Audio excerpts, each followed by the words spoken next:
एक गांव था। वह गांव का नाम किशनपुर था। वहाँ एक झोपड़ी थी। झोपड़ी के अंदर एक लड़की झाड़ू लगा रही थी। वह बहुत ही गरीब थी और उसकी माता खाना पका रही थी और अपनी बेटी से बोलती हैं, बेटा खाना खा लो, बन गया है। फिर खाना खाकर जाना तुम स्कूल। वह पढ़ाई करती थी, BA MSc। और फिर लड़की बोलते, ठीक है माँ। कुछ देर बाद वह गांव से बाहर शहर में स्कूल जाती थी। वह शहर की लड़कियां बहुत ही उसे तंग करती थी, जलती रहती थी उससे कि यह गांव की लड़की कहाँ से आ गई। ये देसी गंवार लड़की मुझे बहुत ही खटकती है, वह अपनी सहेली से ऐसा बोलती थी। वह हमेशा लड़की पढ़ाई में ध्यान लगाती और कुछ देर बाद वह अपने घर के लिए निकल जाती और घर में आती अपनी माँ से सारी बातें बताती और उसकी माँ समझाती कि बड़े लोगों से दूर ही रहो, यह किसी के नहीं होते। और कुछ दिन बाद फिर वह लड़की स्कूल जाती है और उसकी माँ बोलती है, बेटा इन लोगों से दूर ही रहना। बेटी बोलती ठीक है। फिर चली जाती है। वह एक मफलर लेकर जाती है और मफलर को देखकर वह लड़की बहुत ही मजाक उड़ाती है उसका। कुछ देर बाद उसकी फ्रेंड भी आ जाती है, वह भी उसका मजाक दोनों उड़ाती हैं।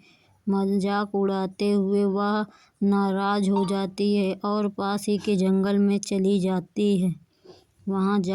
वहाँ चली जाती है और इधर दोनों ही बुराई कर रही थी उस लड़की की कि कैसे परेशान किया जाए उसे, और ऐसे ही तरकीब लगा रही थी और वह जंगल में रो रही थी बेचारी। और इधर देखती है कि दो लड़के एक चिड़िया को देखकर निशाना लगा रहे हैं और आपस में बात कर रहे हैं कि कैसे इसे मारा जाए, और वह दूर खड़े होकर देख रही थी और चिड़िया सोच रहा था मैं कैसे बचूं। और कुछ देर बाद यह बंदूक से उस चिड़िया को मार देते हैं और बेचारे को लग जाती है। कुछ देर बाद रीना आती है और देखती है चिड़िया के तो काफ़ी खून निकल रहा है और वह उससे पूछती है, क्या तुम्हें दर्द हो? वह बोलती है कि यह लोग बहुत ही निर्दयी होते हैं, किसी को भी नहीं छोड़ते हैं एक बार भी मारने में। क्या तुम्हें दर्द हो रहा है?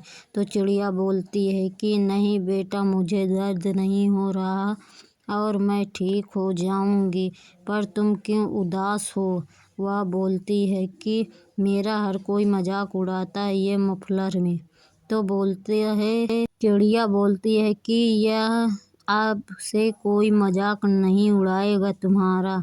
ठीक है जाओ, अब इसी मफलर की वजह से तुम्हारी सब कोई बड़ाई करेगा और यह मफलर ही तुम्हें सही रास्ता दिखाएगा, लेकिन इसका दुरुपयोग मत करना वरना भारी कीमत चुकानी पड़ेगी। और कुछ देर तक ऐसे ही बताता है। कुछ देर बाद वह चला जाता है और वह भी सोचती है क्या ये सच है, तो वह आजमाने के लिए बोलती है, हे मफलर मुझे कहीं और लेकर चलो। तो कुछ देर तक ऐसे ही बात करती रहती है और फिर उससे कहती है कि चलो आजमाते हैं इसे। फिर वह एक अमरूद मंगाती है और अमरूद आ जाता है सच में।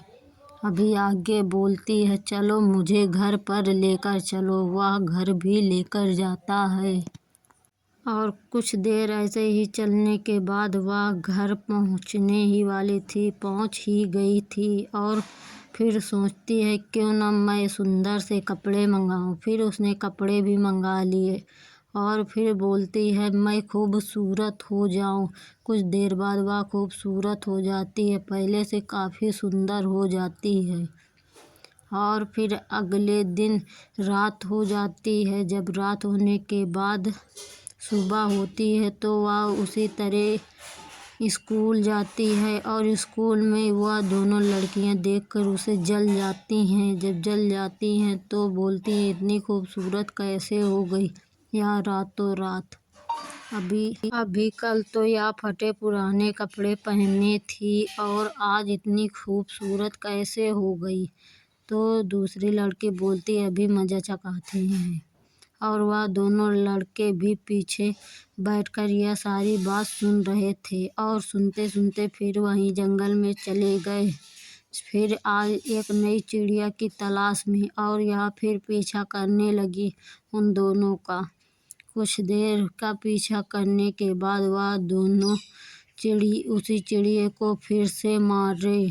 और फिर वह लड़की गई और उससे पूछा कि क्यों यहाँ पास आकर बैठ जाते हो। जब उसने बताया कि मैं यहीं पास रहता हूँ और सभी लोगों को देखता रहता हूँ क्या यहाँ पास हो रहा है, और इधर ये दोनों अपनी अपनी योजना बना रही थी कि कैसे परेशान किया जाए। और फिर बोलती है कि जाओ तुम आज उसका पीछा करना कि यह क्या कर रही है, कहाँ से यह इतनी खूबसूरत हो गई। और वह पीछा करने लगती है। कुछ देर बाद वह पीछे से चुपके से देख रही थी कि ये क्या कर रही है। और कुछ देर बाद जब यह उड़ने लगी तो यह लड़की देखकर अचंभित रह गई और बोला, यह सब तो मफलर का कमाल है।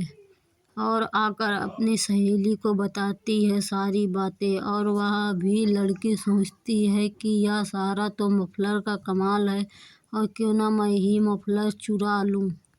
और यह सोच ही रही थी और अपनी सहेली से बोल रही थी, कल यह मफलर चुराया जाएगा। और वह अपने अपने घर चले जाते हैं। कुछ देर बाद रात हो जाती है और फिर सुबह होती है। फिर वह लड़की स्कूल जाती है। वह दोनों देखती हैं और चुपके मौका पाते ही चुपके से वह मफलर को चुरा लेती हैं।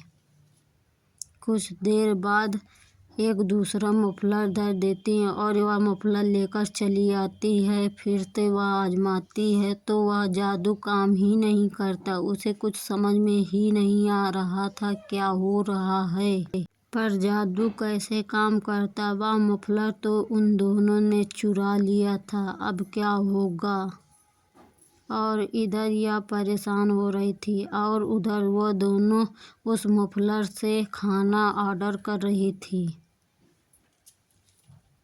कुछ देर बाद खाना मंगाया और बोला कि हे जादुई मफलर, मुझे खाना लेकर आओ, आइसक्रीम बर्गर। कुछ देर बाद यह मफलर आइसक्रीम बर्गर ले आता है और दोनों खाती हैं और चली जाती हैं। दूसरे दिन वह लड़की आती है और अब वह कोई सुंदर नहीं बची है। और फिर वह लड़की दोनों आती जब दोनों लड़कियां आती हैं वह मफलर देखकर समझ जाती है कि यह मेरा ही जादुई मफलर है।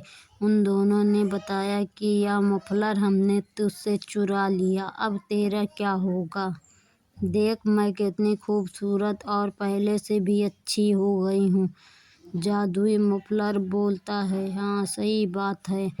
और कुछ देर बाद फिर वह एक होटल में जाती हैं और खाना मंगाती हैं और फिर खाती हैं बढ़िया मज़े से। और दोनों बात करती हैं कि यह मफलर काफ़ी कमाल का लग रहा है और यह स्कूल के अंदर नहीं ले जाया जा सकता, पर मैं चुपके से ले जाऊंगी। और कुछ देर बाद वह ऐसा ही करती है और लड़की देखकर बोलती है कि यह तुम क्या कर रही हो, यह मफलर तो अंदर नहीं ले जा सकती स्कूल के। पर वह बोलती है मैं ले जाऊंगी। वह बोलती है ठीक है चलो, अच्छा चलते हैं, फिर ले जाओ और क्या। तो दोनों फिर चली जाती हैं। जब स्कूल के अंदर आती हैं तो फिर वह लड़की को परेशान करने लगती हैं और जादू अपनाती हैं और वह खुद ही बूढ़ी बन जाती है। उसने बोला था कि अगर इसका दुरुपयोग करोगे तो तुम्हीं पर भारी पड़ेगा, पर यह लड़की को नहीं पता था और यह पहले से भी बूढ़ी हो जाती है। अब यह मफलर उस लड़की को दे देती है और मफलर देते हुए बोलती है कि मुझे पहले जैसा बना दो। वह फिर मफलर से बोलती है कि हे जादुई मफलर, इसे पहले जैसा बना दो।